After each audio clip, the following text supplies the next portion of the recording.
দেখা যাচ্ছে মাজা সোজা হয়ে গেছে। আব্দুর রহমান কী ব্যাপার গো, আপনার মাজা সোজা হয়ে গেল?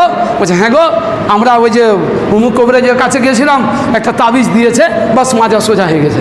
আলহামদুলিল্লাহ, খুবই ভালো। জি, খুবই ভালো। তো আপনার তাবিজের যদি এত শক্তি থাকে, ক্ষমতা থাকে, তাহলে আপনি আল্লাহর ক্ষমতাকে, আল্লাহর শক্তিকে আপনার অস্বীকার করা হলো না?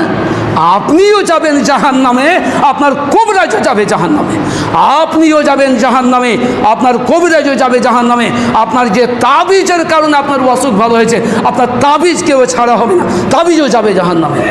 কারণ আল্লাহ তাবারক ওয়া তাআলা তিনি বলেন ওয়াকুদু হান্নাস ওয়াল হিজারা, ওয়াকুদু হান্নাস ওয়াল হিজারা, তারা তো যাবে তাদের মূর্তিগুলো পর্যন্ত জাহান্নামে যাবে, পাথরগুলো পর্যন্ত জাহান্নামে যাবে। পাথরগুলো কি অন্যায় করেছে যে ভাই? পাথরগুলো অন্যায় করেছে এটাই যে পাথরের মূর্তি বানানো হতো, পাথরের মূর্তি বানিয়ে